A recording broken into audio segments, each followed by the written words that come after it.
I need to get those frame rails out of there. So you just lift it up on the forklift? it's not a bad idea. It's the first intelligent thing you've said all day, actually. Drilling out factory spot welds and working on the cars is pretty easy when it's a horizontal panel or a vertical panel, but when it's on the bottom of the car, I'm not gonna lay underneath there and drop a bunch of metal shavings in my eyes. So I'm gonna raise it up in the air with the forklift so I have access to it. I asked them specifically, turn the car sideways, please, so that I can come in from the side and lift it up in the air. Is that how I said I wanted it? I come in, and not only is it not sideways, it's in the most difficult way in the world to try to lift it, which is lengthwise front to back.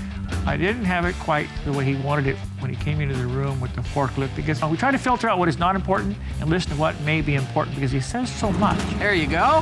Hey, give him a banana. I'm sorry, but just today I didn't take my anti-lunatic pills. What I'm trying to do is I'm trying to reverse the process that the factory did when they installed all this sheet metal. I want to take it back off in the same fashion. Instead of welding it into place, I'm drilling out the spot welds that they welded it into place with. So I have to reveal all the spot welds so that I can drill a pilot hole into them, drill the actual spot weld out, and then if you get all of them out that hold it to the body of the car, you can take that frame rail out or apron or what have you. Why don't you go ahead and get the rest of the nuts and stuff off? Okay. And work on that, and I'm gonna have Tweedledum hold the light for me here. Royal's not here.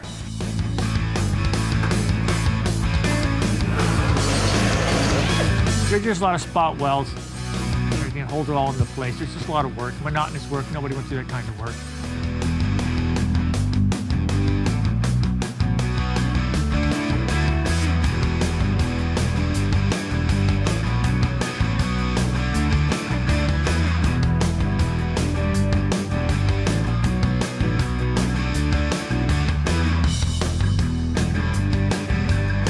All these little Nortons that run around saying how great a restoration people they are, they don't do stuff like this. Most of them just run around at the shows talking about how brilliant they are. You give me one of these cars, I'll call a fraud every Really? single. Well, I've hit it every time. Nice hook on your nose. Just yap, yap, yap, yap, yap, yap, yap, yap, yap.